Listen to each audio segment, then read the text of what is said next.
duruufaha abaareed ee ka taagan deegaanada gobolada Sool iyo Xaysimo ayaa ah kuwa qarka u saaran in ay dadku u dhintaan haraad iyo macaluul kadib markii ay xoolihii ay ku noolaayeen u leedeen abaartan ba'an ee ku dhufatay darteed. abaartan ayaa kaliftay xaalad isuma ciirsata ah iyo in qoys ka koobnaa 10 qof ay u kala hanqaarmaan ugu yaraan 3 meelood, kuwaasi oo midna mid aanu ka warhaynin kadib aragtidii ay duruuftu ku kala kaxaysay. waxaanu kula kulanay deegaanada dooxada Jarabuto ee duleedka degmada Taleex, deegaanada Dheeg Baale, Sidib, Bohosha Xaran, dooxada Xab iyo Qowlqowl, Xaraad, Laabaas, Kalcad iyo Bardadawanle. duruufo qalafsan iyo aabbayaal ka dhaqaaqay xaasaskii iyo carruurtoodii ay jeclaayeen, kuwaasi oo duruufta ku kaliftay in ay xoolaha wixii soo hadhay ama socon karayay dabagalaan, iyagoo ay adag tahay in ay markaasi beegsadaan meel lagu sheegay naq ama doog.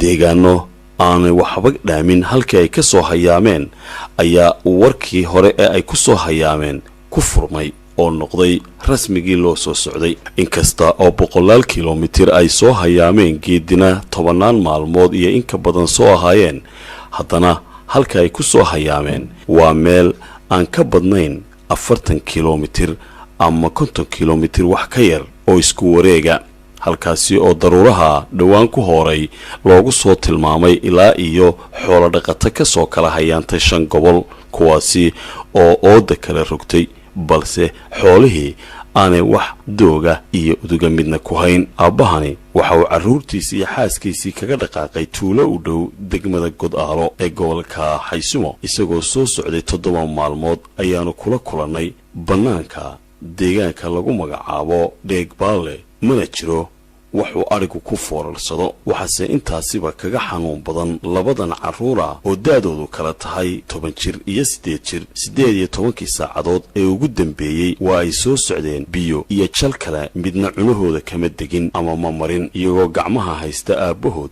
intii aan magaca weydiinayay isaga ayay tahli waayeen inay taagnaadaan, markaasi ayay dhulka degdeg u fadhiisteen. marxaladda uu ka warramayo waxaan hubaa qof kastaaba in aanu indhaha ilma hayn doonin. waxaanu sharaxayaa marxaladda haatan uu ku sugan yahay iyo kala qaaranka ku dhacay reerkiisii. maxamed ismaaciil bale.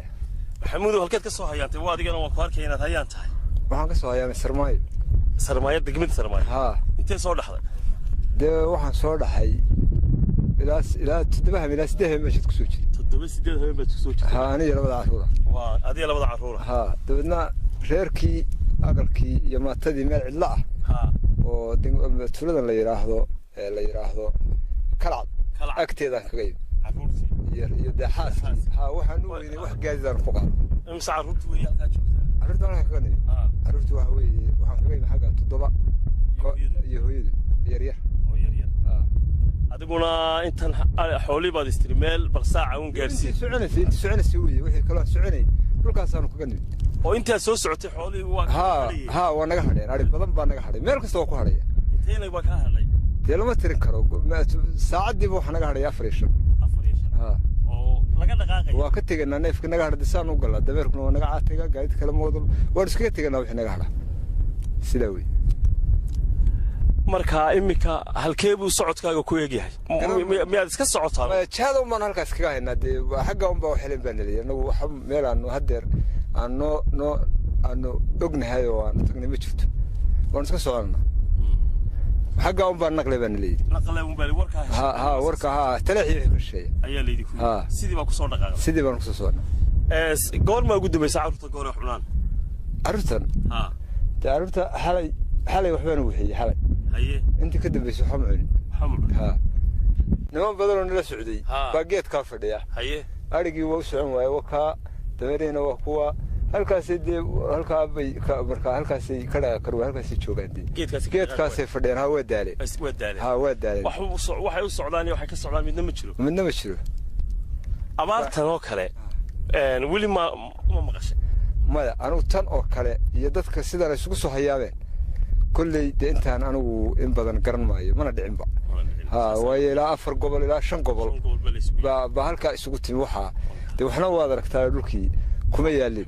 haa, marka dee dadku sidaas isaga soconayaanoo إلهي بعد فرد فرق إلهي بان كبرينا إلهي بان كبرينا وخير قبائي إنه رمحات كيس نوشوا سلاع الروت إذا كم قتوي تاجنا كري لا يهين إلا ساكي سو السعودين إلا ويقولوا لهم بيسو السعودين طبعا تنا أنتي مكايا بهودك تاجناين وتاجنا كري وين وكوافر فلسطين وين دادود وين تا لبضن كل صعدة كنا وسديتر تنا وهجرتي طبعا ولا كانت الضباطة حنا وكسر يدي مدمو لحظة كلا ويردي ها ويرير يرير ها سدح يلابو يأفر وحاوي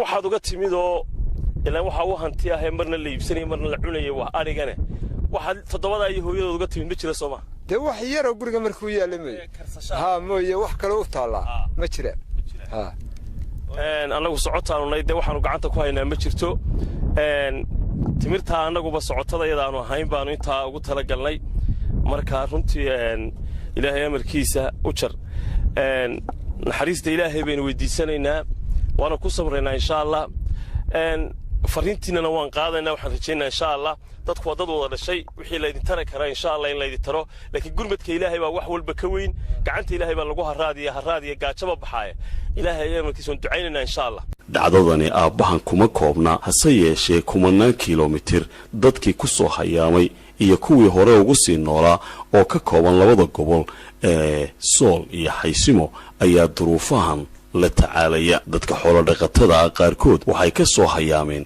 deegaano ka badan ilaa 400 kiiloomitir kuwa kalena waxay ka soo hayaameen ku dhawaad 700 kiiloomitir waxaana dhammaantood culayska ugu badan ee dhibta iyo halista haatan noloshooda ku ahi uu yahay biyo la'aan iyo cunto la'aan xagga dadka ah odaygan kale waxaa kala halaabay isaga iyo reerkiisii waxaana uu miciin biday inuu geedkan iska hoos fadhiisto baabuur soo qaaday reerka gaar ahaan hararkii iyo aqalkii ayaa meel 100 kiiloomitir u jirta ku daadiyay isagoo sahan ahaana waxa uu la soo guriye noqday niyad xumo iyo faramadnaan aanu waxba ugu bushaareyn karin reerkii soo hayaamay balse intaba waxa kaga dhibaato iyo murugo badan waxaabay isla yihiin ariyihii iyo geeli hayaanka ahaa ee uu sahanka u ahaa duruufaha dartood kuwa kale oo iyaguna jaha kale ka yimid ayaa geedka duruufi ku kulmisay mana jiro labadoodu waxay isku kordhiyaan laakiin waxay ka siman yihiin xaaladda qalafsan ee reerihii